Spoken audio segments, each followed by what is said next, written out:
Иако законот за високо образование предвидува на постдипломски студии да се запишуваат студенти со 240 ЕКТС кредити на Филозофскиот факултет при Универзитетот Кирил и Методи во Скопје, студенти кои не ги исполнувале условите биле запишани на магистерски, а потоа и на докторски студии, констатира Државниот просветен инспекторат, кој исто така донел одлука за поништување на спорните огласи.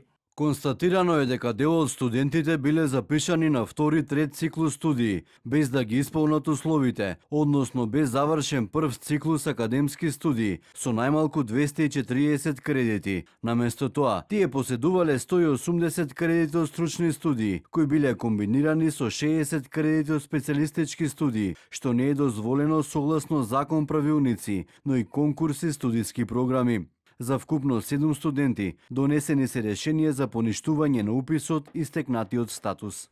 Од Филозофскиот факултет појаснува дека станува збор за студенти кои имале завршени 3-годишни стручни студии и 1-годишни магистерски стручни студии, кои со измените на законот во 2018 година не ги исполнувале условите.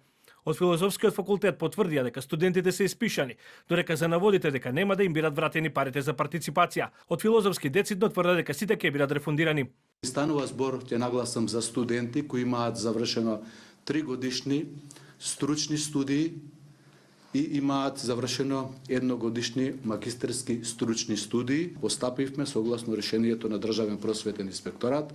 За жал мораше да ги спишеме тие студенти во однос на наудите дека факултетот условно нема никаква повратна информација во однос на студентите да ги врати финансиските трошоци, затоа што имаат финансиски импликации додека студираат. Апсолутно тоа тврдам категорично дека не е така. Министерката за образование Весна Јанеска вели дека ќе го чека крајниот извештај на Државниот просветен инспекторат, пошто ќе постапи како ресорен министер. Констатирани се нерегуларности на Филозофскиот факултет, но не при упис на додипломски, туку при упис на постдипломски студии, втор и трет циклус студии.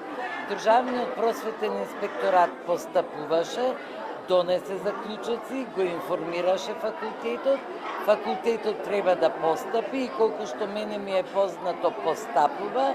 И конечно јас го чекам конечниот извештај откако ќе помине рокот за постапување, за да како министер овластен во таа област го донесам и конечното решение. Инаку според достапните информации, сумите за постдипломски студии се движат од околу 2 до 3.000 евра, додека докторските студии достигнуваат од 5 до 6.000 евра.